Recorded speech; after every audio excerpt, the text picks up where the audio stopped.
एक आदमी ने हवाई जहाज में डर के मारे देखा कि उसकी नाखून की सतह तेजी से काली हो रही है। डॉक्टर निक ने तुरंत समझ लिया कि यह हृदय और फेफड़ों की अत्यधिक ऑक्सीजन की कमी का संकेत है। लेकिन इससे पहले कि वह कोई उपाय सोच पाते, उनके हाथ में पकड़ी पानी की बोतल तेजी से संकुचित हो गई। यहाँ तक कि मेज पर रखा पानी का गिलास भी जोर से हिलने लगा। पास खड़ी एयर होस्टेस ने भी कुछ गड़बड़ महसूस की और तुरंत पास की सीट पर बैठ गई। उसने सीट बेल्ट बांधते हुए यात्रियों से भी सीट बेल्ट बांधने की अपील की, लेकिन तब तक बहुत देर हो चुकी थी।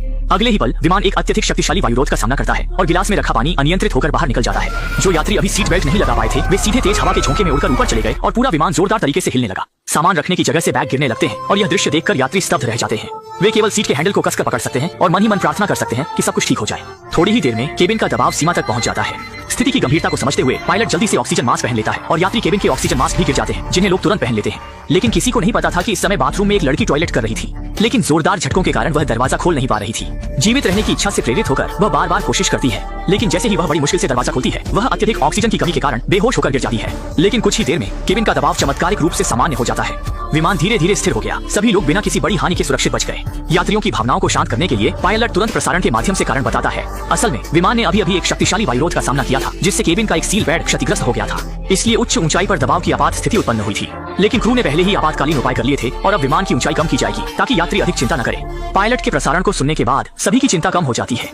इस समय एयर होस्टेस ने बाथरूम में बेहोश पड़ी लड़की को देखा और डर के मारे उसे तुरंत ऑक्सीजन मास्क पहनाया। अच्छी बात यह थी कि लड़की का ऑक्सीजन की कमी का समय ज्यादा नहीं था और लगातार ऑक्सीजन लेने के बाद वह सुरक्षित रूप से होश में आ गई। सबको लगा था कि यह आपदा यहीं समाप्त हो जाएगी। किसी को अंदाजा नहीं था कि अजीब घटनाएं यहीं से शुरू होंगी।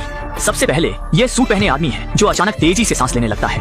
डर के मारे एयर होस्टेस तुरंत प्रसारण के माध्यम से पूछती है कि क्या विमान में कोई चिकित्सा कर्मी है और फिर तुरंत प्राथमिक चिकित्सा किट लेकर सूट पहने आदमी के पास पहुंचती है। लेकिन स्थिति उम्मीद से ज्यादा गंभीर होती है। सूट पहने आदमी अचानक अपना हाथ मुंह में डालता है और अगले ही पल काले खून की उल्टी करता है। इस समय डॉक्टर एंटोन मदद के लिए आगे आते हैं और प्रसारण सुनकर निक भी वहां पहुंच जाते हैं। अभी दोनों यह पता भी नहीं लगा पाए थे कि बीमारी क्या है। तभी सूट पहना आदमी जैसे किसी दुष्ट आत्मा के वश में आकर जोर जोर से झटके खाने लगा। लेकिन थोड़ी देर बाद वह अचानक शांत हो जाता है। इस मौके का फायदा उठाकर सभी उसे रसोई क्षेत्र में ले जाते हैं और निक तुरंत प्राथमिक चिकित्सा शुरू करते हैं। पास में खड़े एंटोन कृत्रिम श्वास देते हैं, लेकिन दुर्भाग्य से सूट पहने आदमी की अंततः मृत्यु हो जाती है। निक और एंटोन भी उसे बचाने में असमर्थ होते हैं। एयर होस्टेस को यह घटना पायलट को रिपोर्ट करनी पड़ती है। पायलट तुरंत इस घटना की जानकारी ग्राउंड टावर को देता है ताकि मुख्यालय मृत यात्री की जानकारी की पुष्टि कर सके। चूंकि विमान में एक व्यक्ति की मृत्यु हो गई थी, यात्रियों में घबराहट न हो, इसलिए क्रू को दूसरे स्तर के यात्रियों को पहले स्तर की खाली सीटों पर स्थानांतरित करना पड़ा और शव को अस्थायी रूप से खाली दूसरे स्तर पर रखा गया। इस समय एंटोन की पत्नी चिंतित हो जाती है और अपने पति को सूट पहने आदमी को कृत्रिम श्वास देने के लिए फटकारती है। अगर उस व्यक्ति के शरीर में कोई वायरस हो तो क्या होगा? लेकिन पास बैठी अजीब महिला की राय अलग होती है।